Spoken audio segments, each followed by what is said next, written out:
Howdy folks, and welcome back to Elite Dangerous. But before we carry on from where we left off in the last episode, I thought it was about time to talk a little about Odyssey, the upcoming next major expansion to Elite.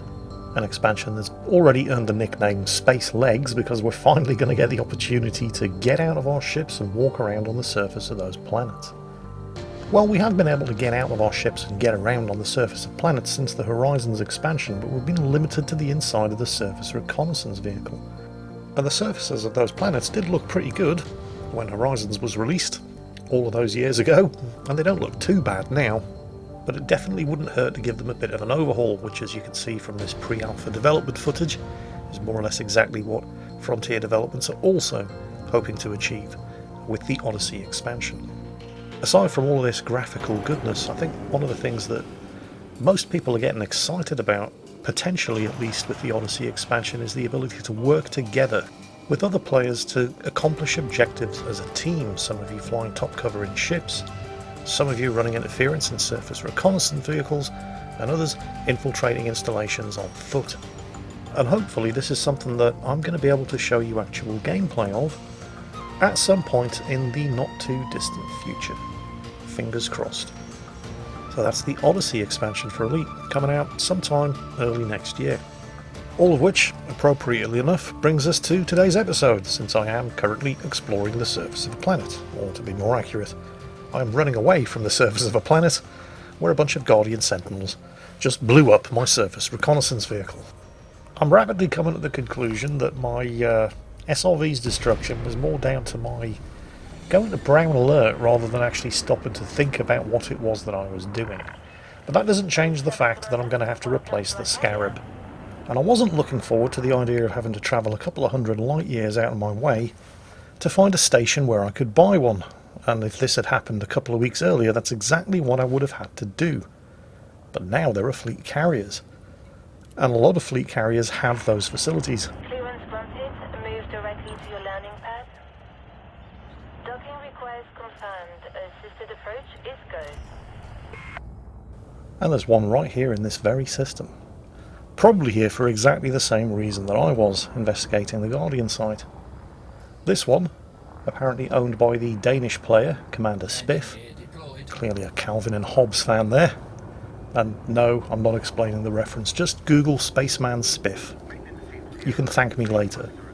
Trust me, it'll be worth it. So, we're landing on board his carrier.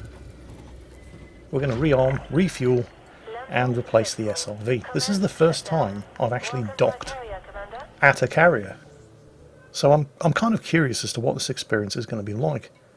And old Spiff's carrier seems to have almost all of the same facilities that you expect to see at an orbital, with the major difference being that it doesn't have a shipyard. The other major difference, aside from the fact that carriers can move and orbitals generally don't, is the increased cut of the profits that the carrier leverages for any transaction that you make, which seems to be as a compensation for the extreme convenience of performing these transactions at a carrier, as opposed to having to travel a couple of hundred light years to find the nearest orbital station. So, anyway, advanced maintenance. We're going to get some repairs done. All my core internals appear to be intact. Everything looking good. But why can't I buy a new SRV? What do you mean, server error? My initial thought here was, because this was very, very soon after the introduction of fleet carriers, that this was just some kind of fleet carrier bug. It's not allowing me to buy a new SRV for the planetary vehicle hangar, and I don't know why. It just keeps coming back with this server error every time I try. There is definitely a bug happening here, but it's not the fleet carrier's fault. Something that I wasn't going to figure out until a considerable amount of time had passed fruitlessly trying to buy a new SRV to replace the one that got destroyed back on the surface of the planet at the Guardian site. Sometime later I'm docking at another carrier, a good 100 or so light years away. This is the 9th Prince of Amber, and I'm hoping that the bug that I'd encountered in trying to replenish the SRV was specific to Commander Spiff's carrier. Now this carrier has slightly more advanced facilities. I'm still getting the same server error every time I try to replace the SRV. But this carrier has outfitting services. And it wasn't until I took advantage of that that I figured out exactly what was going wrong. And it was unbelievably stupid. So let's just... there we go. So it was when I actually examined the planetary vehicle hangar. There it is. SRV bay. Contains a scarab, but it's destroyed. But why would a destroyed scarab be in the bay? I never actually got to complete the process of docking the scarab with the ship. So what's it doing in there? More importantly, why can't I get rid of it? So this is the first time I'd ever come across this bug, and it has absolutely nothing whatsoever to do with the fact that I'm trying to do this on board a fleet carrier. This would be the same at a station. In order to fix this problem, I have to sell the planetary vehicle hangar with the destroyed SRV in it, and then buy a new planetary vehicle hangar, and then buy a new scarab. It's the most unbelievably stupid way of getting around this ridiculous bug. But this is what I have to do. Luckily, the Ninth Prince of Amber did actually have planetary vehicle hangars in stock, or I would have probably had to fly all the way back to an orbital station with a shipyard and outfitting facilities. Anyway, problem solved. But before we head back to the Guardian site, there is one other thing that I'd like to see, because I don't know if you heard, the carrier announced in the background there that they were going to undertake a hyperspace jump in a few minutes, and I've never seen it happen. It's also pretty important that I get my business here concluded quickly and get off the ship before all of the docking bays are shut down and secured for the jump. Otherwise I could end up anything up to 500 light years away from where I want to be. But I've never seen a carrier jump before, and so I thought I may as well take advantage of this opportunity. You ready? Here it comes.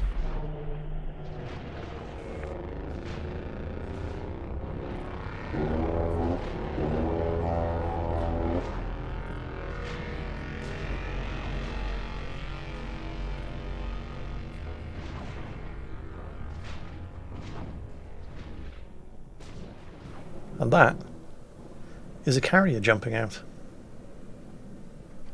Well, that was nice. I'm glad I at least witnessed it. And now it's time to head back to that Guardian site. And this time, try not to shit my pearly pink panties when sentinels pop up and start shooting at me. A couple of other tips that I wasn't aware of, that a number of people pointed out in the last video. So thank you for that. If you set your ship up with point defense systems, make sure they're on the top surface of your ship, so they don't have obstructed fields of fire. When the Guardian Sentinels do pop up, your ship's point defense systems will engage their missiles, providing you're close enough. So that's really good to know, and something that I wish I had known at the time I was actually doing this.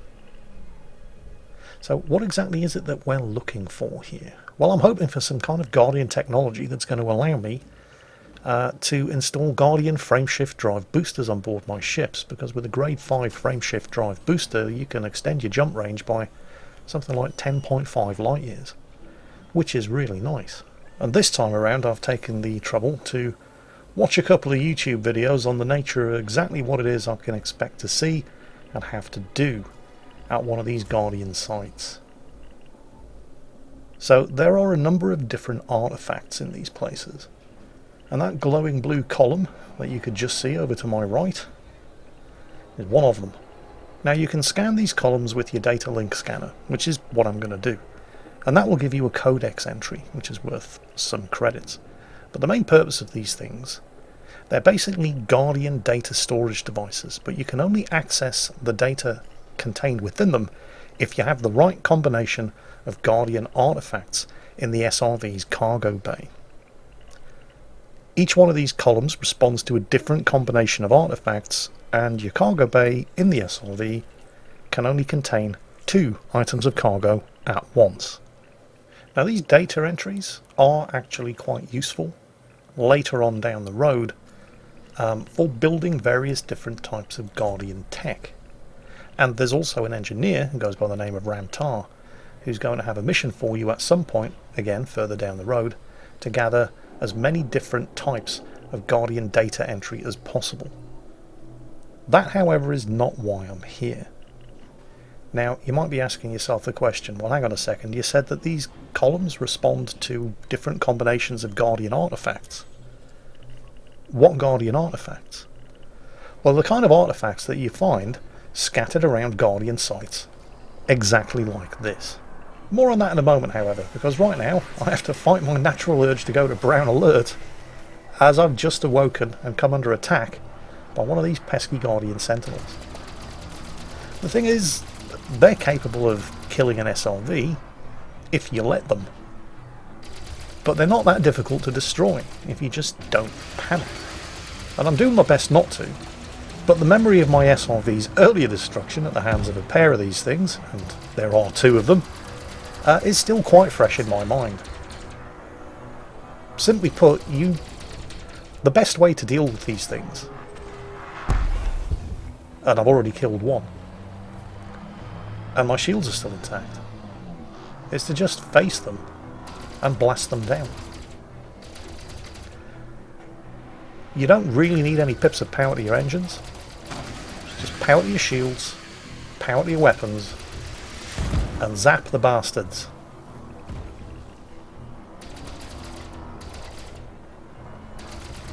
You can make things even easier for yourself by synthesizing more potent ammunition for your SRV's dual repeaters. Although you don't even need to do that. Providing you don't get attacked by more than two at a time, a single SRV is more than capable of taking down two Sentinels. In fact, in subsequent Sentinel attacks, I don't even bother driving the SRV around. I just sit there stationary, pop into the turret, and kill them as quickly as possible. And you are going to want to kill some of these Sentinels, because they drop Sentinel or Guardian engineering materials, and you're going to be needing lots and lots and lots of these. But anyway, before we were so rudely interrupted by that pair of Sentinels, we were talking about the Guardian artifacts that you need to have in the cargo bay of the Scarab in order to unlock the data contained on these data storage monoliths. And those artifacts are scattered all around these Guardian sites. Not to be confused with the things that I'm picking up here from the wreckage of the Sentinels. These are also very useful, but they're useful engineering components. The Guardian artifacts include things like this Guardian Totem. These are actual physical cargo pieces that occupy physical space in your extremely limited 2-slot only SRV cargo hold. This Guardian Totem happens to be kind of buried underneath a rock. You can blast the rock away using the SRV's repeaters to get to the artifact contained within. Things like totems, orbs, tablets, urns, all manner of different type of Guardian artifact. They're scattered all over these sites, some of them more rare than others. But there's only one that we actually really need, unless we're trying to decode the data contained within those Guardian monoliths, and that's not why we're here. And the one that we need is called a Guardian Relic. And they're not scattered around the ground just waiting to be picked up. Well, they kind of are and they kind of aren't. At the top of that tower that's rising out of the ground, that's a Guardian Relic. And the Guardian Relic at the top of that tower, which you can blast free with the repeaters on the SRV, is quite literally the key to this Guardian site. You'll only need one of them, but you'll definitely need one of them. So, based on what I'd been able to determine from my background reading about these Guardian sites, what you really need to do here is first and foremost drive around the whole site, activating and killing all of the Sentinels that pop up. Scoop up all of the materials that you can salvage from those Sentinels. While you're doing that, keep your eye open for columns like this, which have panels that you can shoot off to reveal yet more stuff that you're going to find extremely valuable. Not that, that's the panel, but falling out of the panel, let's demonstrate on this one. There we go. There we go, stuff like that. Guardian power conduit. It's another engineering material, so it doesn't take up cargo space, and I don't know exactly what it is I'm going to need it for, but I know I'm going to need it. So you drive around the site, killing all of the Guardians that you can activate, and salvaging all of the Guardian tech that you can get your hands on. And then once you're pretty sure you've gathered everything that can be gathered, with a Guardian Relic in your cargo bay, remember, one of these things, make sure you've got one of those. At that point, you're going to approach the control structure. Now, not all of these Guardian sites have the same layout. There is a limited number of different potential layouts, but they're all going to have something that looks like this. And you can usually pinpoint this structure by doing a slow circle of the complex in your ship before you land. It should be fairly obvious from the air. So try to remember where it is. Not just so you can find it in the first place, but so you can get back to it in a hurry. So what happens when you approach this structure? Well, you see those columns rising from the ground? Don't worry, they're not going to attack you. Something that I thought was going to happen.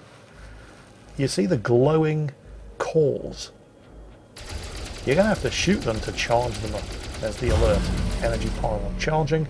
Energy pylon charged. I now am on a timer.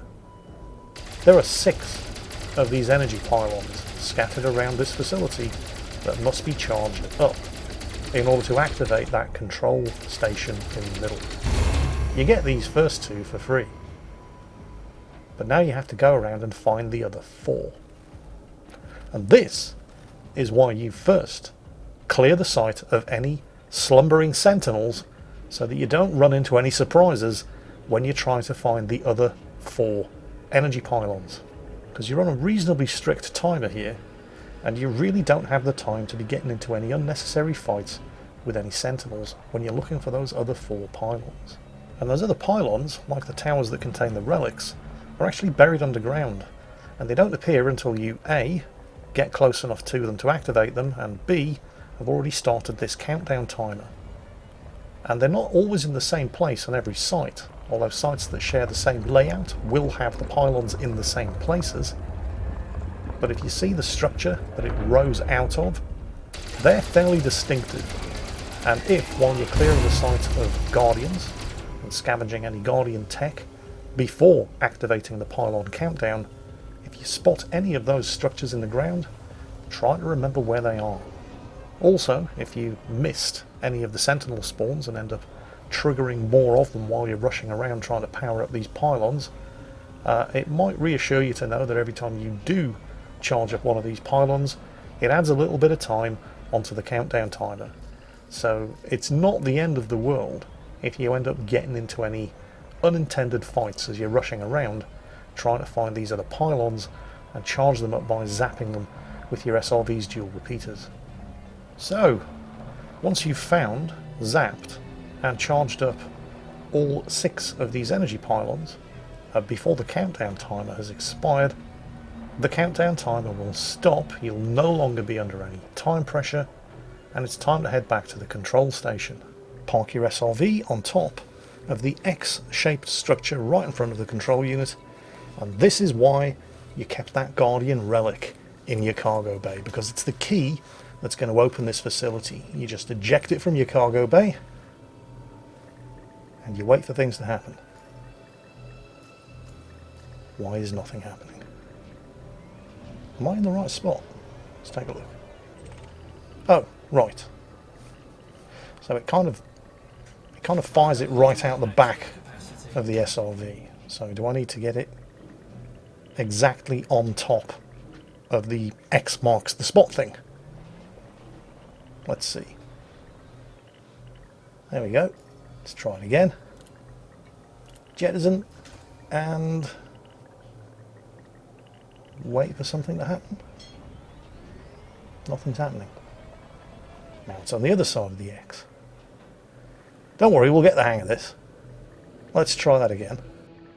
Let's use the external camera. Make sure I'm positioned exactly right on top of the receptacle. So when I jettison that Guardian Relic, it'll slot right into the correct spot.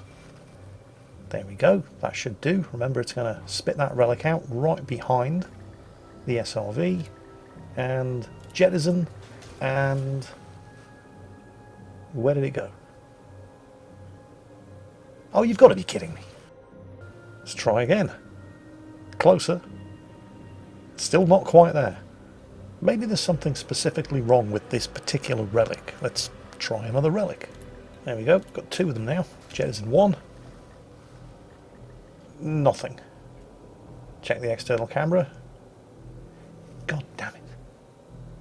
But then again, how can I know which of the two relics in my cargo bay was the original one that I picked up that might somehow be bugged? So let's jettison the other one, moving forward slightly, hoping to land it directly on the receptacle.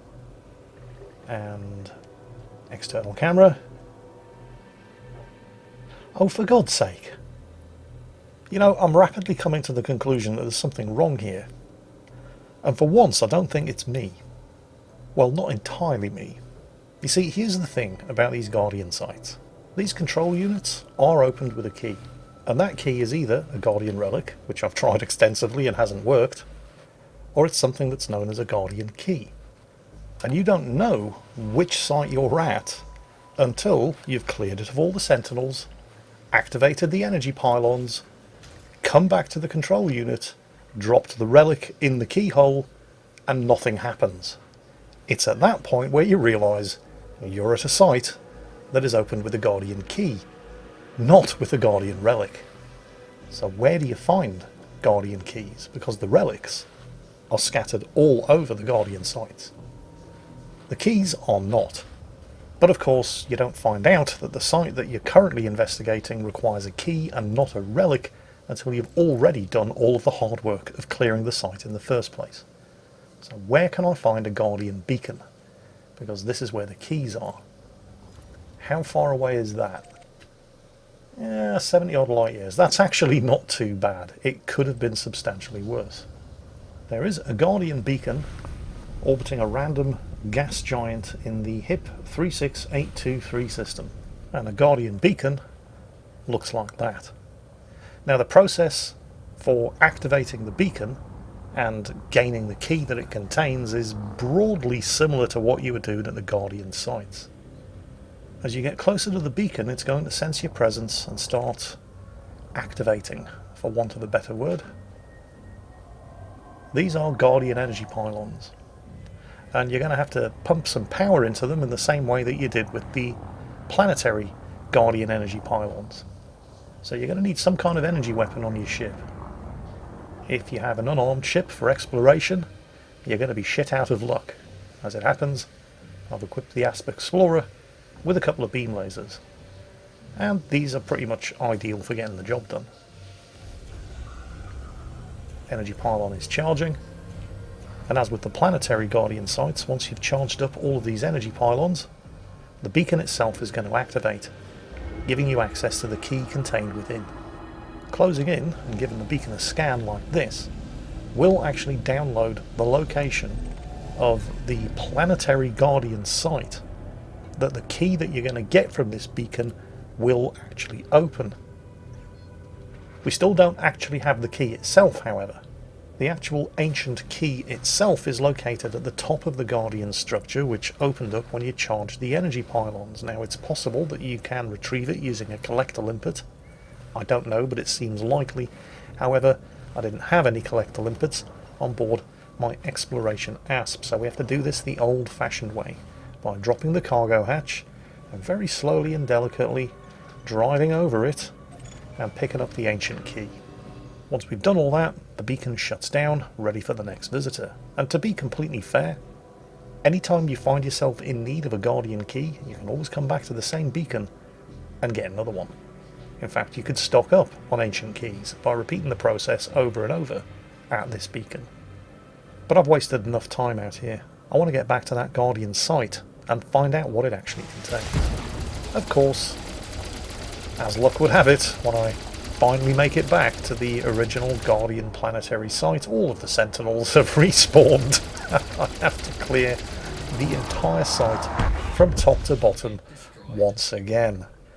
But, look on the bright side. It's extra Guardian engineering materials. I'm going to need a lot of them anyway. So, yeah, whatever, fine. I'll spend another hour clearing the entire site after I'd already cleared it, farming that Guardian tech, reactivating all of the pylons, because now I have the ancient key. And it's been confirmed that this is in fact a site that requires an ancient key, which you can only find at a Guardian beacon in the middle of deep space, rather than the Guardian relics, which are scattered all around the site. And of course, you don't know which site you're at until you've cleared it, activated it, tried to use the Guardian relic, and nothing happens. At which point, shit. You need to find a Guardian beacon and salvage an ancient key from it, because you're at that kind of site. But anyway, it's going to be worth it. It's totally going to be worth it. I can almost smell that Guardian frameshift drive booster. Just get these pylons charged up. Again. Kill all of the sentinels. Again. Then get to the control station and drop off that ancient key. Where is the ancient key? Oh, it's still in the cargo bay of my ship. Oh yeah. Don't forget to transfer the ancient key from your ship's cargo bay to your SRV. Oh look, more sentinels. Fantastic. We'll cut an extremely long story short. I disposed of the fresh sentinels that had popped up, went back to my ship, grabbed the ancient key, then came back to the control station and popped the ancient key onto, for want of a better word, the keyhole. I then crossed my fingers and waited for something finally to happen. Come on, baby. Daddy needs a new pair of shoes. Or a frameshift drive booster. To be honest, Daddy would really prefer a frameshift drive booster. So hopefully we're going to get the blueprint for that. Okay. Ready to scan? Whatever the hell this is. That's just popped out. Come on, wait for it to finish doing its thing so I can actually lock on and scan it. There it is. One ancient data terminal. Right, let's get the scan complete and get whatever blueprints. Awesome, new data discovered. Don't really have time to mess around with it now, because what has happened now is lots and lots of sentinels have spawned. I don't have time to stick around and fight them, because it's more than two, let's just put it that way. I just need to get to my ship and get the hell out of here, and then we can worry about what it is we found once I'm safe. Almost there. Ship was parked around about 1 kilometre outside the site perimeter. More incoming missiles. Yeah, not going to worry about those right now. And recover. Yes, we've made it. As soon as we're safely on board, I'm going to take off and get out of range of any missiles fired by any of those sentinels. The ship's shields are holding up pretty well. And we've done it. We have cleared our first Guardian site. A bit annoying that it turned out to be a site that required a key rather than a relic, and the only way of knowing which kind of site you're at is by trying to use a relic after you've cleared the site and activated everything, so bit of a pain in the arse, but we're done. So, what was it that I got? Some kind of blueprint? Well, there are 3 different types of blueprints that you can get from these Guardian sites. You can get a technology blueprint, which is what I would have needed for a frameshift drive booster. Or you can get a weapon blueprint, which is still pretty useful. Guardian weapons, great for fighting Thargoids. Or you can get a vessel blueprint. And of course, that's what I have. But wait, Guardian vessel blueprint, Guardian ships. That sounds really cool. Well, if that's what it was, it would be really cool, but that's not actually what it is. It is a blueprint for a Guardian vessel, but only in the broadest possible definition of the word. As we discover when we go to a technology broker and find out exactly what it is I can get with this blueprint that I've just sweated blood and tears for. Well, it is technically a Guardian vessel. It's a Guardian fighter. It's a Guardian version of the ship-launched fighter. It's actually a bunch of different types of Guardian ship-launched fighters on with different Guardian weapons.